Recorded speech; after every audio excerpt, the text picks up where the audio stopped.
దేవుని పరిశుద్ధ నామమునకు మహిమ కలుగునుగాక. పరిశుద్ధ గ్రంథమైన బైబిల్లో నుండి యెషయా ప్రవచన గ్రంథం 53వ అధ్యాయం 7వ వాక్యంలో వ్రాయబడిన మాట: బొచ్చు కత్తిరించు వాని ఎదుట గొర్రెపిల్ల మౌనంగా ఉండినట్లు యేసుక్రీస్తు నోరు తెరవలేదు, మౌనముగా ఉన్నాడు. ఈ లేఖనాన్ని బట్టి మనం నేర్చుకోవాల్సిన చక్కటి ఆధ్యాత్మిక అనుభవాలు. యేసుక్రీస్తు వలె మనం కొన్ని సందర్భాలలో మౌనంగా ఉండాలి, ఊరకుండాలి. లేఖనాలు మనకు ప్రతిదీ మన ఆశీర్వాదం కొరకే రాయబడి ఉన్నాయి. యేసుక్రీస్తు ఆ రోజు ఆ చోట మౌనంగా ఉన్నాడు కాబట్టి ఈరోజున ప్రపంచం మానవాళి కొరకు యేసయ్య పాపక్షమాపణ కలగజేసి ఆయన రక్తం ద్వారా ఈరోజున మనం అందరం పరిశుద్ధులమై యేసు రక్తంతో కడగబడి మన పాపములకు క్షమాపణ కలిగిందంటే ఆ రోజు యేసయ్య మౌనంగా ఉండబట్టే. మత్తయి సువార్త 26వ అధ్యాయం 62వ వాక్యంలో కూడా యేసుక్రీస్తు మీద అందరూ అబద్ధ సాక్ష్యములు పలుకుతున్నారు. ఆ చోట రాయబడి ఉన్నది, యేసు ఊరకుండెను, యేసయ్య మౌనంగా ఉండెను. ఎందుకని యేసుక్రీస్తు ఊరకున్నాడు, మౌనంగా ఉన్నాడంటే ప్రపంచ మానవాళి యొక్క పాప క్షమాపణ కొరకు ఆయన సిలువ వేయబడాలి, చనిపోయి తిరిగి లేచి మనుషులందరి కొరకు పాపక్షమాపణ కలగాలి. అలా కలగాలంటే యేసుక్రీస్తు మౌనంగా ఉండాలి. ఎంతోమంది అబద్ధ సాక్ష్యాలు చెప్తున్నా, ఎంతోమంది నిందిస్తున్నా, మొహం మీద ఉమ్మి వేస్తున్నా సహించి యేసుక్రీస్తు మౌనంగా ఉండినట్లు లేఖనాల్లో మనం చూస్తున్నాం. ఈ వాక్యాన్ని బట్టి నీవు నేను నేర్చుకోవాల్సిన ఆత్మీయమైన పాఠం ఏంటంటే, మనం కూడా కొన్ని సందర్భాల్లో మౌనంగా ఉండాలి. ఇతరులకు మేలు జరగాలంటే, మన అనేకులకు ఆశీర్వాదకరంగా ఉండాలంటే కొన్ని సందర్భాల్లో మనం మౌనంగా ఉండడమే మంచిది. బైబిల్లో అహరోను గురించి కూడా లేఖనాల్లో మనం చదివితే లేవియాకాండం 10వ అధ్యాయం 1, 2, 3 వాక్య భాగాల్లో అహరోను కుమారులైన నాదాబు, అబీహులు దేవుని సన్నిధిలో ఒక పొరపాటు చేశారు. ధూపార్తులలో అన్య అగ్నిని తీసుకొని వచ్చి, దేవుడు వారికి ఆజ్ఞాపించిన వేరొక అగ్నిని తీసుకొని వచ్చి దేనికి వ్యతిరేకంగా దేవునికి తప్పు చేసినప్పుడు వాళ్ళు అక్కడే దేవుని సన్నిధిలో చనిపోయినట్లు లేఖనంలో రాయబడి ఉంది. కానీ ఆ చోట మనం గమనించవలసిన మాట 3వ రెఫరెన్స్లో, అహరోను మౌనముగా ఉండెను. తన 2 కుమారులు చనిపోయిన మారు మాట మాట్లాడలేదు, దేవుణ్ణి దూషించలేదు, దేవునికి వ్యతిరేకంగా ప్రవర్తించలేదు, మౌనముగా ఊరకొండెను. ఈ మాటను మనం నేర్చుకోవాలి. మౌనంగా ఉండడం, ఊరకొండడం, నిశ్శబ్దంగా ఉండడం, ఇంగ్లీష్లో సైలెంట్గా అని రాయబడి ఉంది. సైలెంట్గా ఉండడం ఇది మన జీవితంలో ఎన్నో ఆశీర్వాదాలు తెచ్చిపెడతాది. కొన్ని సందర్భాల్లో యేసయ్యలాగా మౌనంగా ఉండాలి, అహరోనులాగా మౌనంగా ఉండాలి. ఈ రోజులో చాలా మంది మనుషుల్ని మనం గమనిస్తూ ఉంటాం. వాళ్ళ జీవితాలు ఏదైనా సమస్యలు ఎదురైనప్పుడు, కీడు ఎదురైనప్పుడు, రకరకాల పరిస్థితులు ఎదురైనప్పుడు మౌనంగా ఉండకుండా దేవుణ్ణి దూషించడం, మౌనంగా ఉండకుండా ఇతరులను ఎలా పడితే అట్లా మాట్లాడడం, నోరు జారడం, దీని ద్వారా ఎన్నో నష్టాలు తమంతట తామే తెచ్చుకుంటూ ఉంటారు. మనం నేర్చుకోవాల్సింది లేఖనాలలో యేసయ్యను బట్టి, అహరోను బట్టి మనం నేర్చుకోవాల్సింది కొన్ని సందర్భాల్లో మౌనముగా ఊరకుండి దేవుని కార్యాలు కళ్ళతో చూచుదుముగాక. పరిశుద్ధ గ్రంథమైన బైబిల్లో ఏ ఏ సందర్భాల్లో మౌనంగా ఉండాలో కొన్నిటిని మనం మెలకువలు నేర్చుకుంటే, మొదటిగా సమూయేలు మొదటి గ్రంథం 10వ అధ్యాయం 27వ వాక్యంలో రాయబడిన ఒక చక్కని మాట: పనికిమాలిన వారు కొందరు ఈ మనుషుడు మనను ఎలాగో రక్షింపగలడని చెప్పుకొనుచు సౌలుని నిర్లక్ష్యం చేసి అతనికి కానుకలు తీసుకొని రాకుండా మానగా సౌలు చెవిటివాడైనట్లు ఊరకొండెను. సౌలు రాజైన ప్రారంభపు దినములలో అందరూ 90% మంది ప్రజలు సంతోషంగా అతన్ని ఎంతెంతో గౌరవించి సంతోషంగా ఉండి అతనికి గ్రీటింగ్స్ తెలియపరిచి కానుకలు అర్పించి బహుమతులు ఇచ్చి సంతోషించారు. కానీ ఈ లేఖనం రాయబడి ఉంది, వాళ్ళు పనికిమాలిన వాళ్ళు కొందరు సౌలు నిర్లక్ష్యం చేసి ఎలా పడితే అలా మాట్లాడారు. వీడు ఎలా మనల్ని రక్షిస్తాడు, వీడి వయసు ఎంత అని నిర్లక్ష్యపరిచి అతనికి కానుకలు బహుమతులు తీసుకొని వెళ్లకుండా నిర్లక్ష్యం చేసినప్పుడు ఈ మాటలన్నీ సౌలు చెవులకు వినబడ్డాయి. కానీ లేఖనంలో రాయబడి ఉంది, అతడు చెవిటివాడైనట్లు వినబడినట్లుగా ఊరకుండి మౌనంగా ఉండెను. మన జీవితంలో కూడా కొన్ని సందర్భాలలో ఇదే పరిస్థితులు ఎదురవుతుంటాయి. కొంతమంది మనుషులు మనల్ని తక్కువ చేసి మాట్లాడుతుంటారు. మన విలువ తెలియకుండా మనం అంటే పడనట్లుగా సౌలుని గురించి మాట్లాడినట్లు. వాస్తవానికి సౌలు చేతుల అధికారం ఉంది. ఒక రాజు వాళ్ళని పట్టుకొని వచ్చి శిక్ష విధించవచ్చు, జైల్లో పడేయచ్చు, వాళ్ళని పలు రకాలుగా హింసించవచ్చు. చేతిలో అధికారం ఉన్నా మనం నేర్చుకోవాల్సిన చక్కటి ఆత్మీయమైన పాఠం, చెవిటివాడైనట్లు వినబడినట్లుగా ఊరకుండి మౌనంగా ఉండెను. ఎలా పడితే అలా మాట్లాడారు సౌలుని. సౌలుకు ఆల్రెడీ చెవులకు వినబడ్డాయి, కానీ చెవిటివాడైనట్లు మౌనముగా ఊరకుండెను. వాక్యం వింటున్న దేవుని ప్రజలారా, మనం కూడా కొన్ని సందర్భాల్లో మనుషులు మనల్ని తక్కువ చేసి మాట్లాడతారు. ఈ మొదటి రెఫరెన్స్లో మనం నేర్చుకోవాల్సింది, కొందరు మనల్ని తక్కువ చేసి మాట్లాడినప్పుడు మనం వినినట్లుగా చెవిటివాడమైనట్లు ఊరుకుంటే మౌనంగా ఉంటే ఆశీర్వదించబడి అందరి కళ్ళ ముందు గొప్ప చేయబడతాం. మన ప్రభు అయిన యేసుక్రీస్తుని గురించి కూడా ఏమని మాట్లాడారు? మత్తయి సువార్త 13వ అధ్యాయం 55వ వాక్యములో యేసయ్యని గురించి వాళ్ళు చులకనగా, ఒరే వీడ యేసు ప్రభువా వడ్లవాని కుమారుడు కాదా, మన ఊర్లో మరియమ్మ కుమారుడు కాదా, ఏసేపు కుమారుడు కాదా? చూడండి ఎంత చులకనగా. ప్రపంచమంతా దేశమంతా ఆ ప్రాంతాలన్నీ యేసయ్య చేసిన అద్భుతాలను చూసి ఆశ్చర్యపడి, ఈయన దేవుని కుమారుడు, ఈయనకి ఇంతటి జ్ఞానం ఎలా వచ్చింది, ఈయన ఎక్కడ అడుగుపెట్టిన అద్భుతాలు జరుగుతున్నాయని అందరూ కొనియాడి యేసయ్యని స్తుతిస్తూ ఉంటే, వాళ్ళ ఊర్లో ఉన్న ప్రజలు యేసయ్యని తక్కువ చేసి మాట్లాడుతున్నారు. వీడ వడ్లవాని కుమారుడు కాదా? అక్కడ అలాగే రాయబడింది. మత్తయి సువార్త 10:25లో కూడా వడ్లవాని కుమారుడు కాదా, మరియమ్మ కుమారుడు కాదా? కొన్ని సందర్భాలు ఇంకా యేసయ్యని దయ్యం పట్టిన మాట అన్నారు. యోహాను సువార్త 7వ అధ్యాయం 20వ వాక్యంలో, లూకా సువార్త 11-15 ఈ వాక్య భాగాలలో 2 రెఫరెన్సుల్లో యేసయ్య దగ్గరికి దయ్యం పట్టిన వాళ్ళు వస్తే యేసయ్య గద్దించి ప్రార్థించిన వెంటనే దయ్యాలు వదిలిపోతున్నాయి.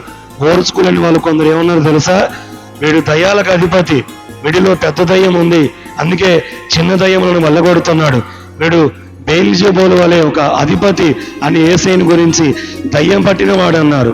ఎలా పడితే అట్లా యేసయ్యని తక్కువ చేసి మాట్లాడారు. యేసయ్యే ఎదుర్కొన్నాడు ఇటువంటి సమస్యలు. ఆయన్ని తక్కువ చేసి చాలా మంది మాట్లాడితే మౌనంగా ఉన్నాడు, ఊరకున్నాడు. మనం కూడా యేసుక్రీస్తు దగ్గర నేర్చుకోవాల్సింది, సౌలు రాజును చూసి మనం నేర్చుకోవాల్సింది. పనికిమాల వాళ్ళు కొందరు మన గురించి తక్కువగా మాట్లాడతారు, హేళన చేస్తారు, ఎలా పడితే అట్లాగా నిందిస్తారు. అలాంటి సందర్భాలలో మన గురించిన విలువ తెలియని వాళ్ళు మనం తక్కువ చేసి మాట్లాడినప్పుడు సౌలు రాజు వలె మనం చెవిటి వాళ్ళమైనట్లు ఊరకొందుముగాక. యేసయ్య వలె మనం కూడా కొన్ని సందర్భాల్లో మౌనంగా ఉంటే అందరికంటే పైవారిగా యేసయ్య మనల్ని దీవించునుగాక. రెండవ మాట గమనిస్తే అపోస్తుల కార్యములు 21వ అధ్యాయం 14వ వాక్యం. దైవజనుడు పౌలు అనేక ప్రాంతాల్లో సేవ చేస్తూ సువార్త ప్రకటిస్తూ వెళ్తున్నప్పుడు ఆ 14వ వాక్యంలో రాయబడి ఉంది. ఒక ఆయన ప్రవచించాడు, నీవు ఇప్పుడు యెరూషలేముకి వెళ్తున్నావు, నీ నడుముకు నడికట్టు కట్టుకున్న ఒకడు యెరూషలేముకి వెళ్ళి బంధించబడతాడని పరిశుద్ధాత్మ దేవుడు నాకు బయలుపరిచాడు. ఇప్పుడు నువ్వు యెరూషలేము వెళితే నిన్ను సంఖ్యలతో బంధిస్తాడు, నిన్ను చెరసాల్లో వేస్తాడు అని ప్రవచించాడు. జరగబోయేది చెప్పాడు. అక్కడ ఉన్నటువంటి ప్రజలు, విశ్వాసులు, ఆత్మీయులందరూ కూడా పౌలు గారిని బ్రతిమలాడారు. వెళ్ళపోయా యెరూషలేముకి నిన్ను బంధిస్తారు, చెరసాల వేస్తారంటే ఆ చోట అయిబడి ఉంది. పౌలు గారు అంటారు, నేను యెరూషలేములో బంధించబడడానికే కాదు చనిపోవడానికి కూడా సిద్ధంగా ఉన్నా. నేను సేవ కొరకు అందుకే పిలువబడ్డా, ఎక్కడ ఆగల, దేవుని చిత్తం చేయడానికి ముందుకెళ్ళాడు. ఆ చోట ప్రజలందరూ అంటారు, దేవుని చిత్తమే జరుగును గాక అని ప్రజలందరూ ఊరకుండిరి, మౌనంగా ఉన్నారు. వాక్యం వింటున్న దేవుని ప్రజలారా, రెండవ మాట మనం గమనిస్తే, దేవుని చిత్తం మన జీవితంలో జరగాలంటే కొన్ని సందర్భాల్లో మౌనంగా ఉండాలి. పౌలు గారు లాగా మౌనంగా ఉండాలి. విశ్వాసులందరి వల్లే మౌనంగా ఉండాలి. దేవుని చిత్తం జరుగును కాకని మౌనంగా ఉండాలి. వాళ్ళ మాటలు వీళ్ళ మాటలు వినకూడదు, వాళ్ళు చెప్పినట్లు వీళ్ళు చెప్పినట్లు చేయకూడదు. మన జీవితంలో కొంతమంది దేవుని చిత్తం జరగకుండా ఆటంకపరుస్తుంటారు, మనం దేవుని చిత్తం చేయకుండా అడ్డుపెడుతుంటారు. బంధువులు కావచ్చు, విశ్వాసులు కావచ్చు, కొన్ని సందర్భాల్లో సేవకులు కావచ్చు, దేవుని చిత్తం జరగకుండా అడ్డుపడుతుంటారు. కానీ ఇక్కడ పౌలు గారు లాగా, అక్కడ ఉన్న విశ్వాసుల్లాగా మనం అందరం దేవుని చిత్తం జరగాలి అని కొన్ని సందర్భాల్లో మౌనంగా ఉందుముగాక. ఈ రోజుల్లో చాలా మంది దేవుని చిత్తం చేయకుండా ఎవరు చెప్పిన మాటలు, వాళ్ళు చెప్పిన మాటలు అన్నిటిని విని వాళ్ళ జీవితంలో దేవుని చిత్తాన్ని కోల్పోతుంటారు. అలా మనం చేయకూడదు. దేవుని చిత్తమే జరగాలని మౌనంగా ఉండాలి.